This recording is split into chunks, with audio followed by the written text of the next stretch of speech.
안녕하세요.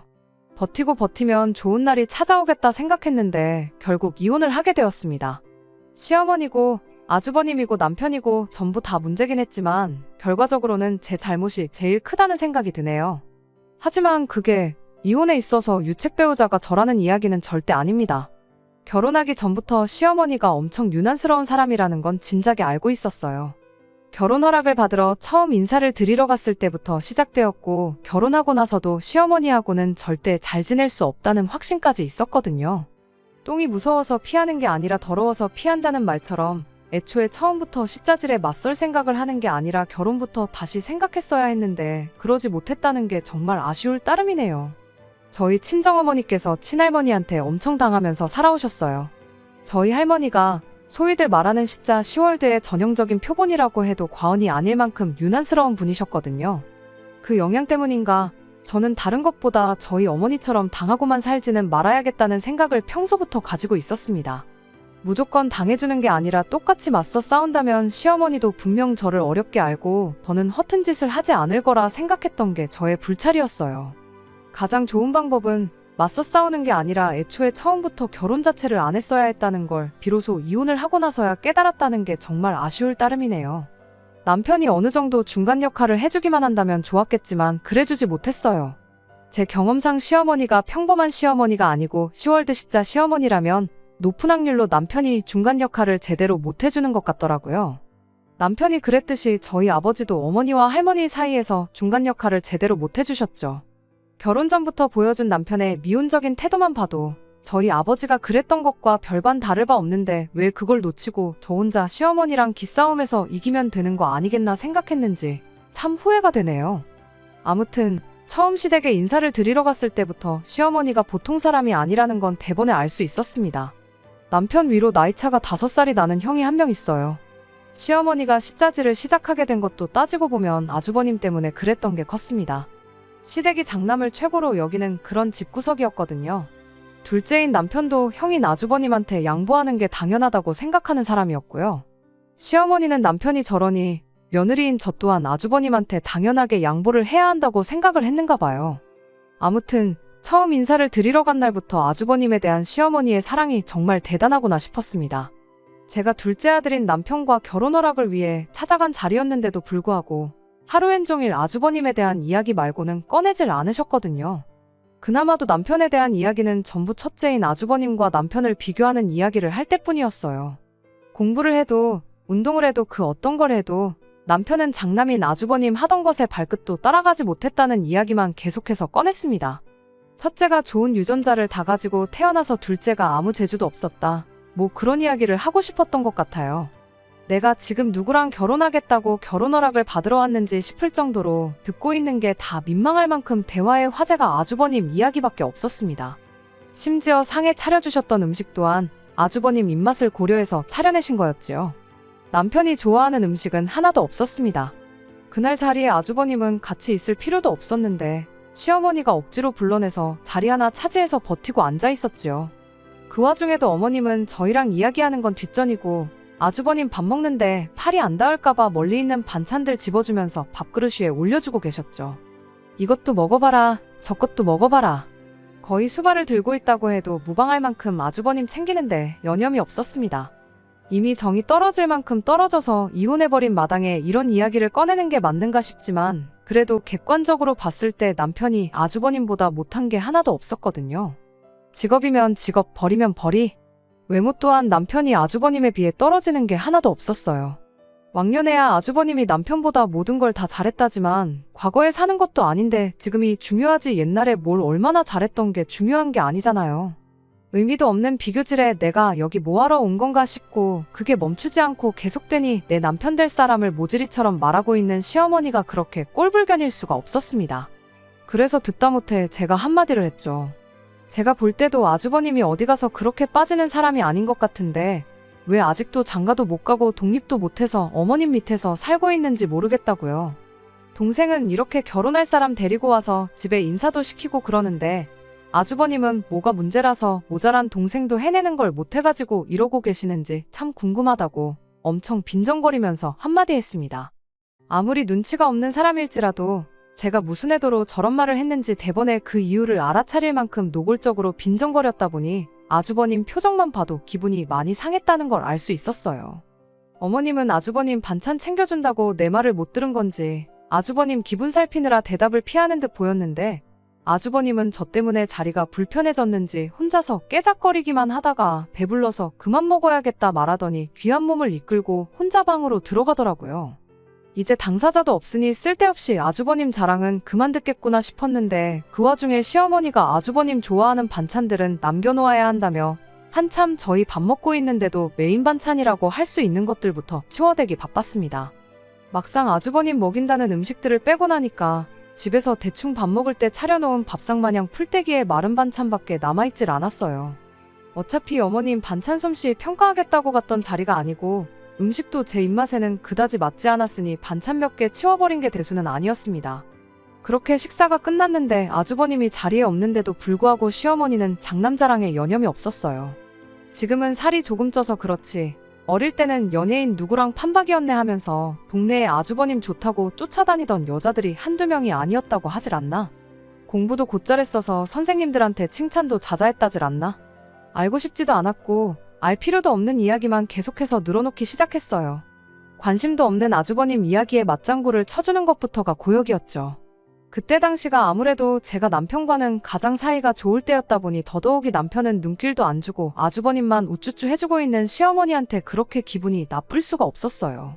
저희랑 전혀 상관없는 제3자가 들으면 제가 남편이랑 결혼하는 게 아니라 첫째랑 결혼하는 줄 알겠더라니까요. 그 덕에 시어머니에 대한 첫 인상도 최악이었고 제 기분 또한 그에 못지않게 나쁜 상태였습니다.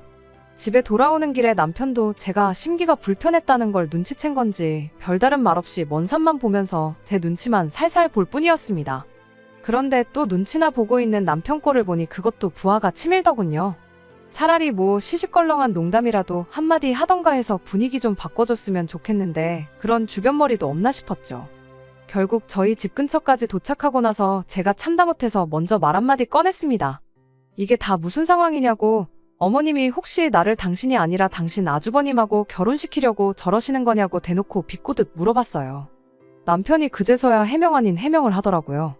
어머니가 원래도 형을 더 챙기는 분이신데 그게 별다른 이유가 있어서 그런 게 아니고 형이 아직 장가도 못 가고 하고 있는 사업 또한 자리도 제대로 못 잡은 상황이고 그래서 걱정돼서 그러시는 거라면서요. 사실 오늘 자리에 아주버님이 함께 있던 것도 우리 행복해 보이는 거 보고 형님도 하루빨리 짝을 찾았으면 좋겠어서 일부러 그렇게 했던 거였다고 하더라고요. 딱 보기엔 장남 편애하고 차별하는 것처럼 보일지라도 실상은 그런 분이 아니라면서 어머니를 감싸주는데 급급했습니다. 결혼하고 나서 몇 번 지내다 보면 자기 말이 틀린 게 아니라는 걸 알게 될 거라나요. 사실은 마음이 따뜻하신 분이라는 남편의 설명을 들었지만 안 좋은 생각이 도무지 떨쳐지지가 않았어요. 왜냐하면 친정어머니 시집살이로 한참 못 살게 구셨던 저희 할머니가 딱 장남을 최고로 여기는 그런 분이셨거든요. 저희 아버지도 집안에서 둘째 아들이셨는데 장남도 아닌 아버지가 할머니를 모시고 살게 된 데에는 할머니의 유별난 장남 사랑이 컸습니다. 장남이 불편해한다는 얼토당토하는 이유로 합가를 저희 집에 하셨던 거였어요. 그 과정에서 친정어머니랑 아버지께서 약간의 마찰이 있었어요. 집안 지원은 장남이 홀랑 받아갔는데 시어머니 모시는 것도 장남이 해야 되는 거 아니냐던 어머니와 그래도 어머니 뜻이 그런데 어떻게 싫다고 하느냐고 억지로 할머니를 모셔온 저희 아버지가 입장 차이가 있었다는 걸 할머니가 알게 되셨던 거죠. 그러면서 친정어머니를 향한 할머니의 혹독한 시집살이가 시작되었던 거고요. 그런데 지금 딱 꼴을 보아하니 암만 할머니 세대랑 시어머니 세대가 다르다고 한들 똑같은 일이 저한테 일어나지 않으리란 법이 없겠다 싶었습니다. 하지만 남편은 절대로 시어머니를 모시고 살 일은 없을 테니 걱정 말라고 확실하게 못을 박았어요. 제 앞에서 그렇게 확신에 차서 말하던 것처럼 어머님 앞에서도 한마디 할 줄 아는 사람이었으면 참 좋겠다 싶었습니다. 아무튼 남편이 어머님 모시고 살 일은 죽어도 없다고 너무 확신에 차서 말을 했다 보니 저도 믿는 것 말고는 할 수 있는 게 아무것도 없었어요.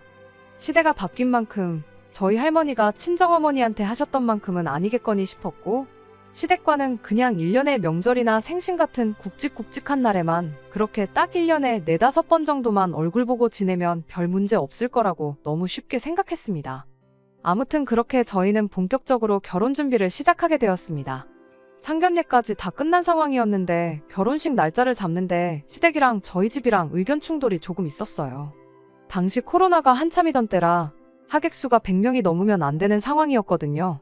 저희 집은 50명이든 100명이든 뭐가 문제냐고, 언제 끝날지도 모르는 상황이고 앞으로 몇 년이나 이렇게 살아야 할지도 모르는데 하루라도 빨리 식을 올리는 게 맞다는 의견이었고, 시댁에서는 그렇게 하면 결혼 비용 본전도 못 찾는다고, 못해도 양가 합쳐서 500명 정도 부를 수 있을 때까지 기다려야 한다는 의견이었습니다. 알고 보니 시댁에서 저희한테 2천 정도 지원해주겠다던 돈이 있었는데 축의금 들어올 걸 감안해서 주기로 했던 거였어요. 시댁이 아들 장가가는데 돈 한 푼 못 보태줄 만큼 상황이 어려웠던 게 아니었는데 그 돈은 물어보나 마나 언제 결혼할지도 모를 아주버님을 위해 쓸 수가 없는 돈이었고, 그나마 축의금 들어온 거라도 저희한테 줄 테니 감지덕지 하라는 소리였던 겁니다. 그래서 그냥 그 돈 안 받겠다 하고 결혼식 먼저 올리기로 했습니다. 막상 그렇게 식을 올리니 결혼식에 참석을 안 했어도 계좌이체로 들어온 축의금이 상당했어요. 저희 집에 제 지인들부터 시작해 부모님 지인들까지 들어온 게 합쳐서 3천이 넘었는데 시댁에도 비슷하게 들어왔었을 거라 생각됩니다. 애초에 하객 500명을 부를 수 있을 때까지 기다리자던 게 있으니 그 이상이 될 수도 있었겠지요. 남편이 다른 건 몰라도 자기 지인들이나 회사 동료들한테 들어온 축의금은 받아갈 수 있겠냐고 물어봤는데 대차게 거절당했어요. 아주버님 사업하는데 지원해줄 돈이니까 탐내지 말라면서 딱 잘라 거절했다대요. 저희가 안 받겠다고 했던 거니 딱히 할 말은 없었지만 그래도 자기 앞으로 들어온 축의금까지 전부 다 형한테 주겠다고 하는 시어머니한테 남편 또한 많이 실망한 듯 보였습니다. 결혼하고 처음 몇 달간은 정말 가야 할 일이 아닌 이상 시댁 근처에는 찾아가지도 않았어요. 제가 결혼 전에 생각했던 대로 시댁과 어느 정도 거리를 두고 지내니 남편과 저희 사이는 더할 나위 없이 좋았습니다. 그때까지만 해도 시댁 때문에 저희가 이혼을 하게 될 것이라고는 생각조차 하지 못했지요. 코로나가 끝날 기미를 보이지 않고 저희 회사에서 확진자가 속출하기 시작하면서 몇몇 부서가 재택근무를 하게 되었습니다. 거기에는 저도 포함이 되어 있었고요. 재택근무 해보신 분들은 아시겠지만 집이라고 해서 일이 더 편하고 그런 것만은 아니었어요. 집에서 일하는 만큼 출퇴근하는데 고생할 필요가 없어진 것 정도 말고는 일하는 건 똑같았으니까요. 그런데 시어머니는 제가 집에서 일하게 된 걸 가지고 제가 무슨 실직이라도 한 것처럼 받아들이셨나 보더라고요. 하루는 저한테 전화가 오더니 너 그렇게 집에만 있을 거면 차라리 나가서 우리 아들 일이나 도와주라는 말을 꺼내왔어요. 제가 재택근무를 하는 거지 회사에서 잘린 게 아니다. 집에서 노는 게 아니라 일을 하고 있는 거다. 아무리 설명을 해도 시어머니는 제 말을 들을 생각이 없어 보였습니다. 집에서 일하나 아주버님 업장에 가서 일하나 뭐가 다르냐고요. 거기 가면 책상도 있고 컴퓨터도 있고 다 있는데 못할 게 뭐가 있냐는데 어이가 없더라고요. 제가 해야 할 일이 있는데 아주버님 일을 어떻게 도와주겠냐. 그렇게 했다가 저 회사에서 잘리거든 어머님이 책임지실 거냐고 따졌더니 회사에서 너한테 사무실 나오지 말고 집에서 일하라고 한 게 이미 잘린 거나 마찬가지 아니냐입니다. 사무실 나와봐야 쓸모가 없으니 집에서 일하라고 한 거 아니겠냐고. 보아하니 조만간 잘릴 것 같은데 이참에 그냥 회사 그만두고 아주버님 일이나 도우라는 얼토당토 않는 소리를 하더라고요. 말도 안 되는 소리 계속 듣고 있기도 상대해주고 있기도 뭐해서 시어머니한테 한마디 했어요. 지금 저 아주버님 회사에 취직시켜주시는 거냐고. 그럼 지금 회사에서 받는 것보다 월급 더 잘 쳐주고 회사에서 해주는 만큼 복지를 약속해주면 당장 내일 회사에 사표 내고 아주버님 하는 일을 돕겠다고 했습니다. 그랬더니 월급은 무슨 월급이냐고. 가족 좋은 게 뭐냐. 가족끼리 서로 잘 되게 도와주는 거지. 시작도 하기 전에 돈부터 뜯어낼 생각을 하고 있냐면서 짜증을 내더라고요. 모르긴 몰라도 월급을 주기는커녕 그냥 땡전 한 푼 안 주고 부려먹을 심산이었다는 걸 대번에 알 수 있었어요.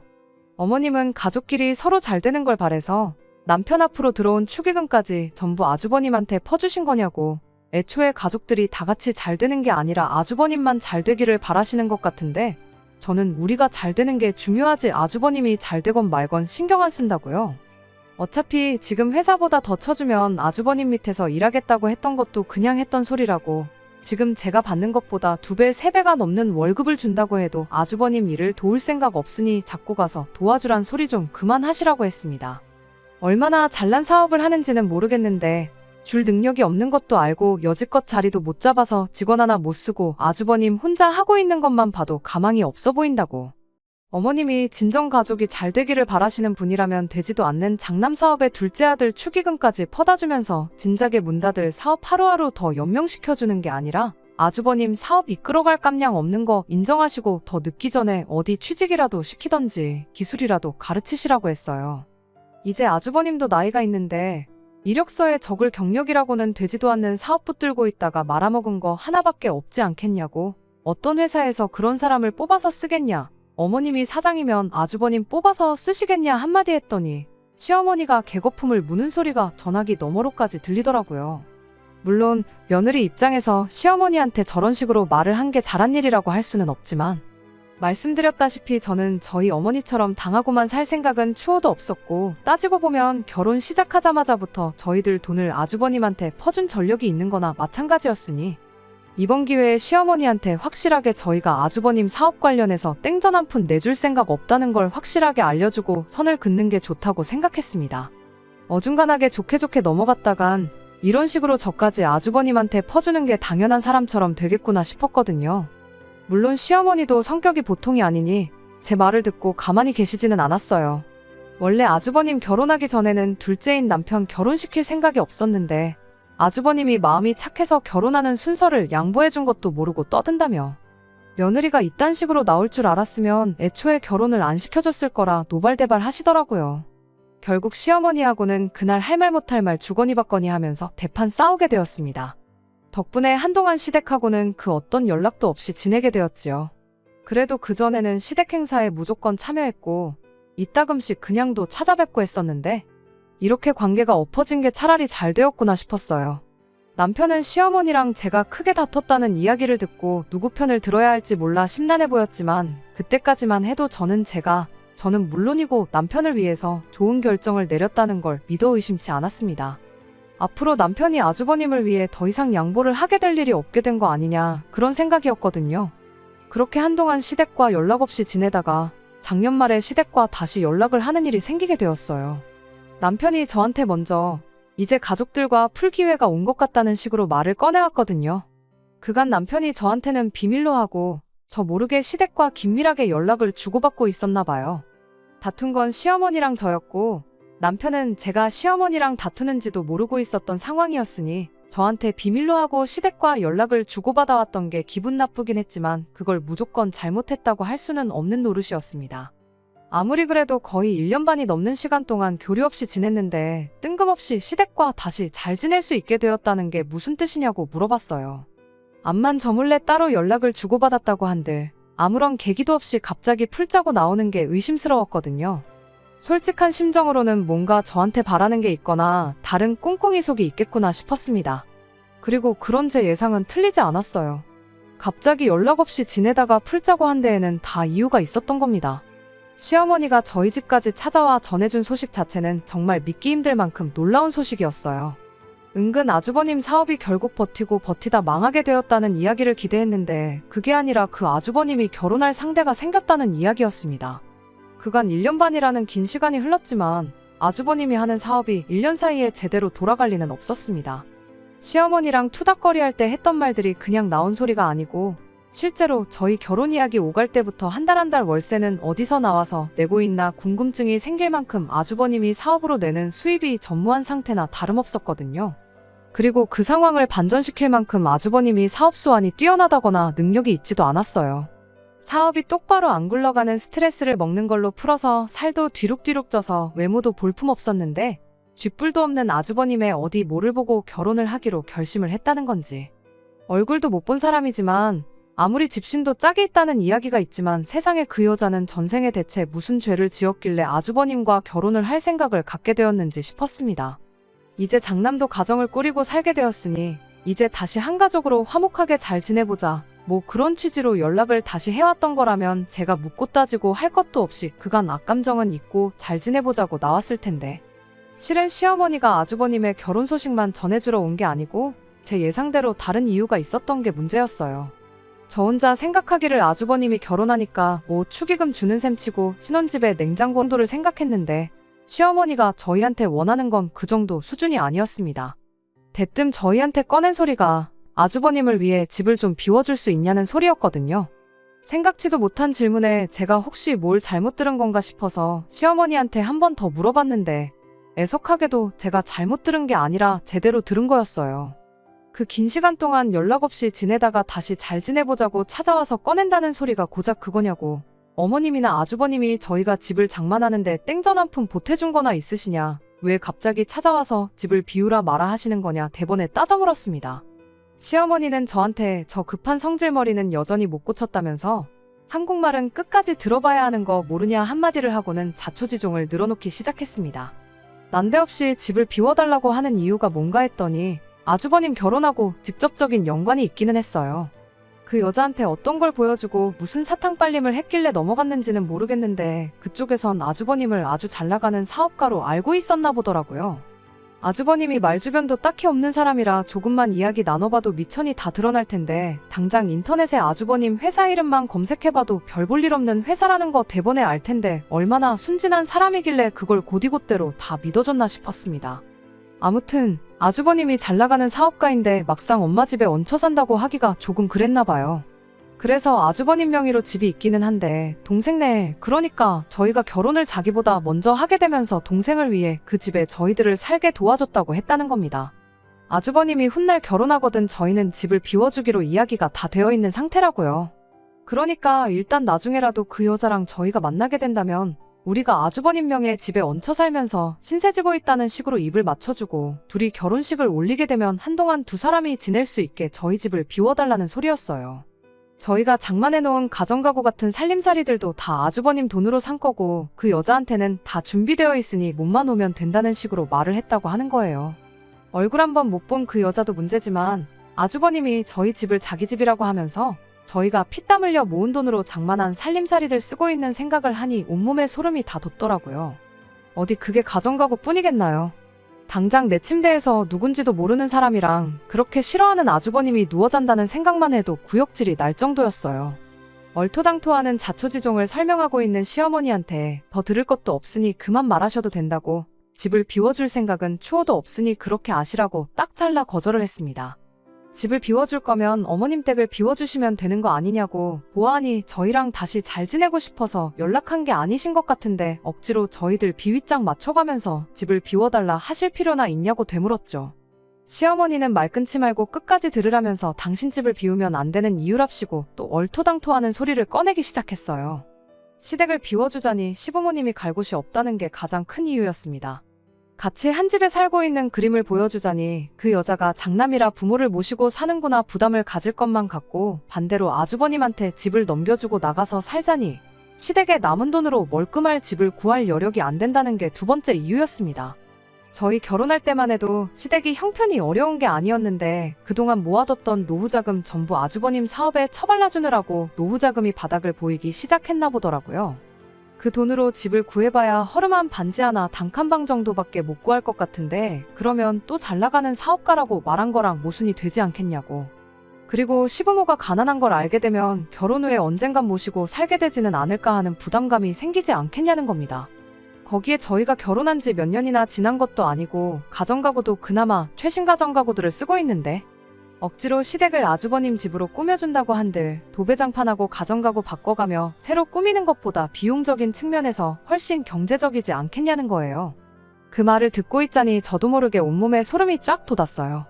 어디서 많이 들은 레파토리였는데 곰곰이 생각해보니 저희 할머니가 장남 눈치 보인다고 둘째인 저희 아버지한테 당신 좀 모시고 살라고 했던 거랑 거의 똑같은 상황이구나 싶었습니다. 이대로 저희 집을 안 내주면 어떻게든 시댁을 아주버님 집으로 꾸며주고 허름한 단칸방을 구하는 게 아니라 아예 우리 집에 짐 싸들고 찾아올 수도 있겠구나 그 생각을 하니까 온몸에 소름이 다 돋았어요. 시어머니 꼴을 보아하니 제 입에서 아주버님을 위해 내 집을 양보해주겠다는 말이 나오기 전까지는 돌아갈 생각이 없어 보여서 시어머니한테 단호하게 절대로 그럴 일은 없을 테니 꿈깨시라고 한마디 했어요. 그런 말도 안 되는 사기 결혼에 가담할 생각은 추호도 없다고요. 어차피 그 여자도 사기 결혼 당했다는 거 눈치채는 건 시간 문제일 텐데 그렇게 장가보내봐야 결혼하자마자 이혼남 만드는 거랑 뭐가 다르겠냐고 단호하게 시어머니 제안을 거절했어요. 시어머니는 불만 가득한 얼굴로 괜히 시간 낭비했다며 결국 집으로 돌아갔습니다. 다른 것보다 남편이 원망스러웠어요. 아무리 부모 자식 간이라지만 시어머니한테 안 된다고 딱 잘라 거절하는 게 제가 아니라 남편이었으면 일이 더 쉬웠을 텐데. 남편이 시댁과 다시 잘 지낼 기회라고 말을 꺼낸 걸 보면 이 상황을 알고 시어머니한테 어떻게든 저를 설득해보라고 말을 했다는 소리잖아요. 그저 어머님 말이라면, 아주버님 관련된 일이라면 어떻게 해야 할지 똥오줌 분간도 못하고 꿔다 놓은 보릿자루 마냥 아무 말도 못하고 가만히 있고, 결국 싫은 소리 하는 것도 안 된다고 거절하는 것도 제가 했어야 했잖아요. 그래서 시어머니가 집에서 나가자마자 남편한테 한마디 했어요. 당신이 똑바로 중심 좀 잡아주면 안 되겠냐고요. 맨날 이게 뭐냐고. 모르긴 몰라도 평생 부모 말에 거역 한번 안 하고 형한테 양보해주던 착한 둘째 아들이 여자 하나 잘못 만나서 돌변했다고 생각하실 거 아니겠냐고. 나만 중간에서 멀쩡히 잘 지내는 가족들 사이 갈라놓는 악녀가 되는 거 싫다고, 그렇다고 아주버님한테 집까지 내줘가며 전 재산 쪽쪽 빨아먹히는 거 그냥 두고 보는 건 더 싫다고. 당신 이제 결혼했으면 이 집의 가장이지 더 이상 형한테 다 양보하고 빼앗기는 호구가 아니지 않냐. 그러니 착한 둘째 아들이 아니라 우리 집 가장 역할 좀 제대로 해달라고 한마디 했어요. 그리고 시어머니 성격에 이야기 마무리 짓지 않고 그냥 돌아간 걸 보니까 내 생각엔 빠른 시일 내로 아주버님한테 시댁 넘겨주고 우리 집으로 짐 싸들고 찾아오실 것 같다고 제 생각을 말해줬습니다. 그때 어머님 찾아온 거 거절 못하고 모시고 살게 되기라도 한다면 그땐 나는 당신하고 더 이상 부부로 지낼 수 없을 것 같으니 혼자 시부모님 모시면서 남은 평생 형한테 있는 족족 빨아먹히고 퍼주고 그렇게 살고 싶거든 한번 해보라고 했어요. 남편도 결혼 전에 자기가 약속하지 않았냐고 시부모님 모시고 살 일은 절대 없을 테니 그건 걱정하지 말라고 한마디 하더라고요. 그때는 남편 말을 믿는 것 말고는 달리 방법이 없었습니다. 아니나 다를까 한 2달 정도 지나고 시부모님이 저희 집에 여행 가방 끌고 찾아왔어요. 일이 이렇게 되었으니 당분간 집이 구해질 때까지 신세 좀 지자고 하시는데 무슨 의도로 찾아왔는지는 안 봐도 뻔했습니다. 솔직히 남편이 그렇게 약속을 했다고 한들 막상 일이 닥치면 제대로 말이나 꺼낼 수 있을지 심히 걱정이 되었거든요. 특히 어머니 앞에서 아쉬운 소리 못하고 그냥 모시고 살면 안 되냐고 묻지는 않을까 너무 걱정이었는데 의외로 남편이 이것 말이 다르지 않냐고 단호하게 말을 꺼내더라고요. 여기까지 오시느라 힘드셨을 텐데 하루만 머물고 가시라는 말도 마음이 약해질까봐 못하겠다고 지금 당장 택시 잡아드릴 테니 짐 들고 다시 집으로 돌아가시라고요. 시어머니가 내가 널 어떻게 키웠는데 이렇게 내 뒤통수를 칠 수가 있냐 노발대발하시면서 며느리 하나 잘못 받아 집안꼴이 이게 뭐냐. 너는 마누라 때문에 부모를 길바닥으로 내몰 셈이냐. 이 결혼을 허락해준 내 잘못이다 가슴을 내리치며 대성통곡을 하더군요. 한바탕 난리통을 치른 끝에 시부모님은 결국 저희 집에 들어오지도 못하고 다시 집으로 돌아가야 했어요. 시부모님이 그렇게 돌아가시니 남편도 그 상황이 답답했는지 현관문 쪽을 멍하니 바라만 보면서 눈물까지 흘리더라고요. 누구라도 부모님하고 그렇게 싸우면 억울해서라도 눈물이 났을 거라 생각했고 단호하게 저와의 약속을 지켜준 남편에게 미안하고 고마운 느낌이 동시에 들었습니다. 시부모님이 정말 노숙을 하기로 한 건지 그 길로 다시 집으로 돌아갔는지 알 길이 없었어요. 어머님 성격상 아주버님을 위해서라면 정말 길바닥 신세를 감내하실 수도 있겠구나 싶었거든요. 남편이 그날 저녁에 아주버님한테 몰래 전화를 해보니 아주버님이 네가 어떻게 그럴 수 있냐고 불같이 화를 냈는데 자초지종을 알고 있는 꼴을 보아하니 시부모님이 그냥 집으로 돌아오신 것 같아 보여서 일단 안심을 했습니다. 아무튼 이번엔 남편까지 나서서 시부모님 문전박대하고 저녁엔 아주버님하고 전화로 한바탕 했다 보니 이제는 정말 시댁과 완전히 연을 끊고 지내게 되었어요. 남편이 그 뒤로 시댁에 몇 번 연락을 해봤지만 시부모님도 아주버님도 대놓고 남편의 연락을 피했고 그렇게 저희는 시댁하고 완전히 연을 끊고 지내게 되었습니다. 그렇게 거의 반년을 더 시댁과 연락 없이 지내고 있었는데 얼마 전 일로 결국 저는 남편과 이혼을 결심하게 되었네요. 얼마 전 남편이 난데없이 저한테 이제 시댁하고 다시 사이좋게 지내면 안 되겠냐고 말을 꺼내왔어요. 그런데 그 말이 그렇게 서운하게 들릴 수가 없더라고요. 남편 또한 시댁하고 등지고 살게 된 게 마치 저 때문이라고 생각하는 것처럼 보였거든요. 처음부터 당신이 중간 역할 잘해줬으면 생기지도 않았을 일 아니겠냐고요. 아무튼 아주버님한테 우리 집을 내줄 생각은 추호도 없고 시어머니 집을 아주버님한테 넘겨주고 두 분을 우리 집에 모실 생각 또한 눈꼽만치도 없다고. 그리고 나는 여태껏 그래왔던 것처럼 살가운 며느리 노릇은 못하겠으니 나까지 다시 잘 지내게 할 생각은 하지 말라고 했습니다.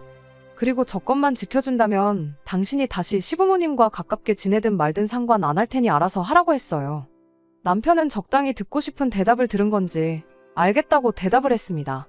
그리고 며칠 동안 저한테 몇 번이고 다시 확인을 받으려는 듯 똑같은 질문을 계속해서 물어왔어요. 정말 우리 집 형님한테 양보 안 하고 어머니 아버지 모시고 살지만 않으면 되는 거냐고요. 저도 반쯤 포기한 상태라 남편이 왜 그런 식으로 재차 확인을 하는지에 대해서는 아무 의심을 하지 않고 그러라고 하지 않았느냐고 대답하고 말았거든요. 그런데 남편이 정말 생각지도 못한 깜짝 선물을 들고 왔네요. 일 끝나고 집에 왔더니 문 앞에 커다란 가방이 2개가 놓여 있었어요. 이 인간이 시어머니 모실 생각 없다고 했던 말을 귓등으로 들었나 싶어서 집에 들어갔더니 시부모님이 아니라 아주버님이 와 있더군요. 도무지 감이 잡히질 않아서 남편한테 이게 무슨 상황이냐 따졌더니 글쎄 한다는 말이 아주버님을 우리 집에 같이 살게 하기로 했다는 겁니다. 그러면서 이러면 시어머니 모시고 사는 것도 아니고 시어머니 집을 아주버님한테 물려주는 것도 아니니 아무런 문제가 없지 않냐면서 저보고 뱉은 말을 지키라더라고요. 무슨 상황인가 했더니 결국 미천이 다 드러나서 아주버님 결혼이 파토가 났답니다. 아주버님이 그 여자한테 얼마나 진심이었는지 그 뒤부터 매일같이 술을 달고 살았다네요. 나중에 가선 아주버님 사업에 묶여있는 돈까지 꺼내가면서 술을 마셨대요. 술을 마실 거면 그냥 집에서 막걸리나 한 병씩 마시면 되는 거지. 꼴에 그 여자 한번 잊어보겠다고 아가씨들 오는 술집을 쏘다니면서 빚까지 내가며 술을 마셨답니다. 결국 아주버님 사업은 망하게 되었고 자포자기한 아주버님이 시부모님 얼마 남지 않은 노후 자금까지 건드려가며 매일같이 술독에 빠져서 살았다네요.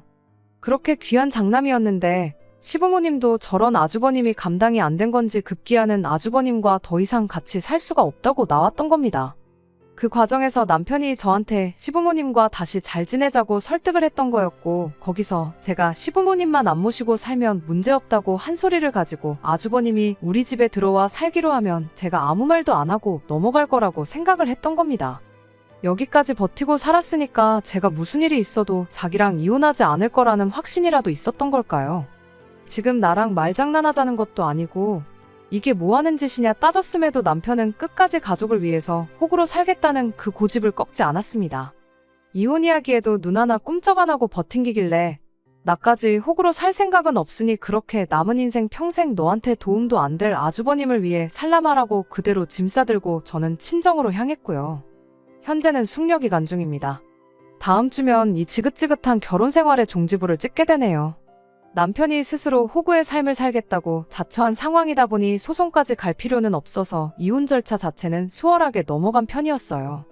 위자료 얼마 받자고 소송까지 가는 것보다 시간 낭비 없이 깔끔하게 끝내는 게 더 낫겠다 싶어서 협의 이혼으로 진행했고요. 저희 어머니가 할머니한테 당하고 살았던 것처럼만 살지 않으면 된다고 생각했는데 저희 어머니 세대에서나 겪을 일을 설마 제가 겪겠거니 너무 쉽게 생각한 제 잘못이니 최대한 그 누구도 원망하지 않으려고 하고 있어요.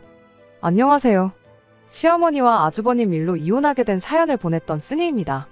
그냥 근황을 전해드리고자 이렇게 다시 여길 찾게 되었습니다. 숙려 기간도 끝나고 이혼 신고도 다 끝난 상황이에요. 더 이상 그 집구석 사람들하고 마주칠 일이 없겠거니 싶었는데 얼마 전 남편을 만나고 왔습니다. 이혼 과정에 제 짐을 다 챙겨 나왔는데 남편하고 같이 쓰던 컴퓨터에 제 개인적인 자료들이 남아있다는 걸 깨달았거든요. 그거 그냥 두고 있기도 그렇고 이메일 같은 거 자동 로그인 걸어놓은 것도 있어서 억지로 다녀왔습니다. 그렇게 깔끔하게 유지하려고 노력한 집이었는데 아주버님 들어와서 남자들이 살기 시작하니 아주 개판이 나 있더라고요. 식탁 위에 바퀴벌레 돌아다니는 거 보고 깜짝 놀랐어요. 이혼하고 전보다 잘 지내면 어떡하나 걱정했는데 제 기우에 불과했네요. 아무튼 단 1분 1초도 있기 싫어서 최대한 빨리 볼일 끝내고 후다닥 집을 나왔는데 됐다는데도 기어이 남편이 배웅해주겠다고 따라 나오더라고요. 그러더니 옛날 이야기를 꺼내질 않나 좋았던 시절 이야기를 자꾸만 언급을 하더라고요. 한 귀로 듣고 한 귀로 흘려주고 있는데 아니나 다를까 아주버님 어머니 집으로 돌려보낼 테니 다시 잘해보면 어떻겠냐는 말을 꺼내왔어요. 집꼬라지 개판나고 매일같이 집에서 술만 처먹는 아주버님 감당도 안 되고 시부모님 노후 자금까지 털려서 부모님 노후까지 책임지게 생겼으니 아주 돌아버릴 지경인가 보더라고요. 남편한테 내가 미쳤냐고 평생 호구로 사는 거 네가 선택한 네 인생이니까 혼자 감당하라고 나를 거기에 끌어들일 생각은 꿈도 꾸지 말라고 한마디 해줬네요. 저도 이혼하고 나서 썩 잘 지내는 편은 아니지만 남편 인생은 그냥 바닥으로 곤두박질 쳤다고 봐도 무방할 지경이니 그냥 그걸 보고 좋은 결정 내렸구나. 후회 없는 결정이었다 위안 삼으려고 합니다. 끝까지 들어주셔서 감사합니다. 오늘의 사연은 여기까지입니다. 구독과 좋아요, 알람 설정 부탁드리고 더 좋은 사연으로 다시 찾아뵙겠습니다. 감사합니다.